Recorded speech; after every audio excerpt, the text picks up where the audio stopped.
So the whole gang is back from their vacation from Texas. The Fletchers host a charity event, which was nice. Stormy's trying to get her mom and her auntie to kind of get back together. The auntie, from what I took, is basically tired. She feels like she's the only one caring for their parent and needs help. Which is like, so they're acting like she's crazy, but that could be frustrating because Stormy appears to be the richest one in their clan, right? If this man is saying, I just need a weekend, I want to be with my husband, why can't anyone else like step up or put their mom, their grandma in like a daycare or something? Right? That was literally the genesis of her whole argument. And I just couldn't understand why this was a big deal. Anyways, we get over, I'm going to jump around. Kimmy and Maurice kind of had date night. She's appreciative. She doesn't really address the stuff that he said really outside in the open. She starts to say that she received some mean words about her hair, but Maurice actually used to clown her hair, which people commented that that was crazy for him to even do that, especially since she's going through chemotherapy. And that was a big deal when she cut it. So I don't know. I feel like Maurice is there for her, but he has some missteps. I mean, every marriage is going to have problems. It's something they just need to talk about. And he stopped embarrassing her in public at this point.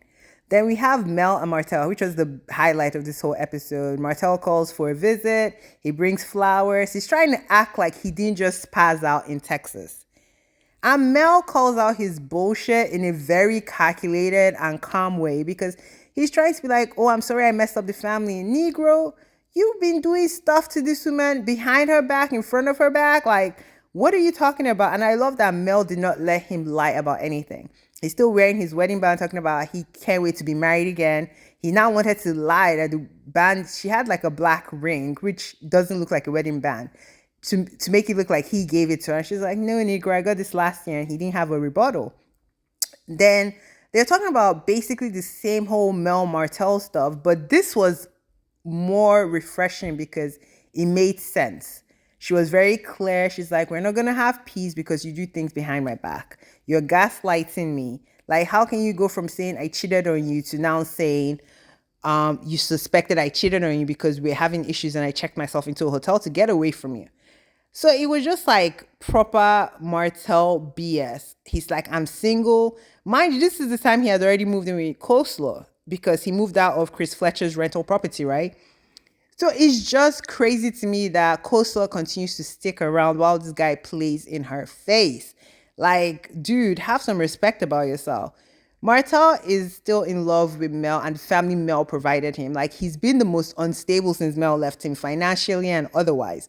So I know he still wants a little bit of that back, but he's not willing to respect her and do what he needs to do. And Mel has honestly moved on. She's like basically over it. She's like, I'm dating. I don't need your flowers. This is inappropriate. Give it to the kids.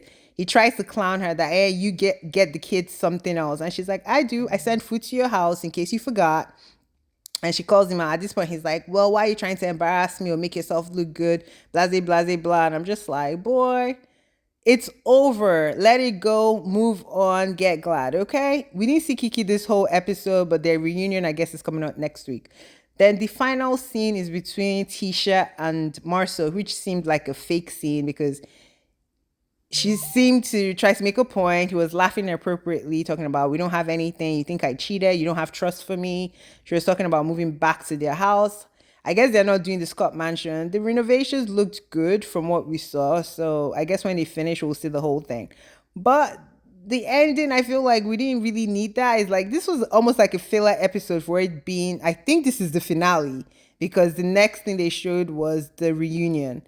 The reunion looks explosive. Tisha seems like she came to fight with Kiki, with Stormy. She's claiming Stormy doesn't pay her people. She's claiming Kiki and Kiki's husband cheat on each other.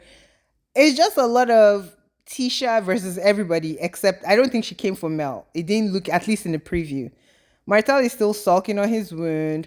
Marceau admits that he's scared of Tisha getting close to Mel because Mel is super independent and stuff like that, which is stupid as hell because just because her marriage didn't work, her husband disrespected her continuously, then had a baby on her. Like, Mel was not trying to be a single woman in the streets. But the situation needed to happen. So I thought that was like, I think he was joking because they seem to be playing around on the episode. So I think the reunion is going to be fun. It's gonna be explosive because at this point Tisha doesn't give a crap and she's gonna come full throttle. I'd like to see. I didn't see anything. Did I see anything on Fletcher's on the preview?